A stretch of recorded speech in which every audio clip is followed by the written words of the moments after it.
Hello everyone, welcome back to my new blog. কেমন আছো সবাই? আশা করছি সবাই ভালো আছো। তো আমি আজকে রান্নাবান্না করব বেশ কিছু জিনিস। আজকে আমাদের বাসায় মেহমান আসছে, নতুন মেহমান বলতে পারো। আমার মামা শ্বশুর আর মামা শাশুড়ি আসছে। আমার বিয়ের সময় আসছিল, তারপরে তারা আর আসে নাই। তো আজকে হঠাৎ করে বলছে যে তারা নাকি আসবে। তো আমি সকাল সকাল ঘুম থেকে উঠে গরুর মাংস ভিজিয়ে দিয়েছিলাম, যেহেতু মামা শ্বশুর আসবে এজন্য একটু তো গরুর মাংস রান্না করতেই হয়। তো আমি এখানে গরুর মাংসটা হাতে আগে মাখিয়ে নেব, কারণ আমি সব সময় গরুর মাংসটা হাতে মাখিয়ে রান্না করতে পছন্দ করি। আর আমার কাছে মনে হয় এভাবে রান্না করলে অনেক বেশি মজা লাগে আর সবাই খেতেও অনেক বেশি পছন্দ করে। তাই আমি সব সময় গরুর মাংস হাতে মাখিয়ে রান্না করি। তোমরা যারা আমার ভিডিও দেখো তারা অবশ্যই দেখবা, আমি যখনই গরুর মাংস রান্না করি না কেন এটা হাতে মাখিয়ে রান্নার চেষ্টা করি সব সময়। আর তারা যেহেতু সকাল সকালই চলে আসবে, এই জন্য আমি আজকে গরুর মাংসটা একটু প্রেসারে দিয়ে দেব। প্রেসারের মধ্যে গরুর মাংসটা সুন্দরভাবে মাখিয়ে নিয়ে একটু আলু অ্যাড করে দিয়েছি, কারণ আলুটা পরে দিলে দেখা যায় যে কেমন যেন হয়ে থাকে, আমার কাছে ভালো লাগে না। একসাথে সেদ্ধ করে নিলে কিন্তু এটা খেতেও বেশ মজা লাগে। আর আমি ওইদিকে ডিম সেদ্ধ করতে দিয়েছি, ডিম রান্না করব আর একটু পটলের আর আলুর ভাজি করব। তো আমি ওইদিকে গরুর মাংসটা প্রেসার থেকে নামিয়ে নিয়েছি, প্রেসারের 4টা শীষ তুলে নিয়েছিলাম।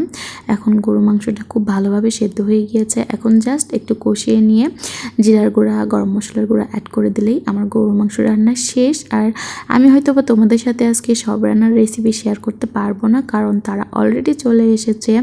আমার রান্না শেষ না হতেই দেখি যে তারা চলে এসেছে, এজন্য খুব তাড়াহুড়া করছিলাম। আর পরের ভিডিওগুলো আমি কিন্তু সবগুলো করতে পারিনি, তার জন্য তোমাদের কাছে সরি বলে নিচ্ছি। কারণ মেহমান আসছে বুঝছই তো, তাদেরকে সময় দিতে হয়েছে, তাদেরকে নাস্তা দিতে হয়েছে, একটু তো গল্প আড্ডা করতেই হয়েছে, কারণ তাদেরকে বসিয়ে রেখে তো আর আমি এইভাবে ভিডিও করতে পারি না। আর রান্না করার সময় ভিডিও করলে কিন্তু অনেকটা সময় লাগে, এই জন্য আমি পুরো রান্নার ভিডিওটা করতে পারিনি। খুব তাড়াহুড়া করে রান্না করছিলাম যেহেতু তারা চলে এসেছে, এই জন্য। এর মধ্যেও আমি যতটুকু পেরেছি ভিডিও শ্যুটগুলো নিয়েছি। তোমাদের ভাইয়া আমার মামা শ্বশুরদের সাথে বসে থেকে গল্প আড্ডা করছিল। তো এই তো আমি আর বেশি কিছু রান্নার ভিডিও করতে পারিনি, তাদেরকে খেতে দিয়েছিলাম। আর তারা খাওয়া দাওয়া শেষ করে সবাই রেস্ট নিচ্ছে। এখন আমি এইদিকে মেয়েদের কাজ বুঝছই তো, সবাই রেস্ট নিলেও মেয়েদের কিন্তু রেস্ট নেওয়ার সময়টা থাকে না। তো তাদের খাওয়া দাওয়া সব কিছু শেষ। এখন আমি থালি বাসনগুলা সব কিছু ধুয়ে মেজে পরিষ্কার করে রাখছি, কারণ আমার কাছে মনে হয় যখনকার কাজ তখনই যদি সেরে রাখি তাহলে পরে আর এটা নিয়ে মাথা ব্যথা থাকে না। আর আমি কিন্তু কাজ ফেলে রেখে একেবারেই বসে থাকতে পছন্দ করি না। আমার কথা হচ্ছে কাজকর্ম করে তারপরে বসে থাকবো। আমাদের ভাইয়া তাদেরকে সময় দিচ্ছে, তাদের সাথে গল্প করছে, আড্ডা করছে। আর যেহেতু তারা ক্যামেরার সামনে আসতে পছন্দ করে না, এই জন্য তাদেরকে আমি ক্যামেরার সামনে নিয়ে আসলাম না। তো এই তো আমার থাল বাসন ধোয়াও শেষ, এখন সব কিছু গোছগাছ করে রেখে দিব। দিয়ে আজকের মতো আমার কাজ এখানেই শেষ, এখনকার মতো। রাত্রে আবার কাজ আছে। তো ঠিক আছে, আজকের ভিডিও আমি এখানে শেষ করছি। সবাই ভালো থেকো আর আমাদের জন্য সবাই অনেক বেশি দোয়া করে দিও।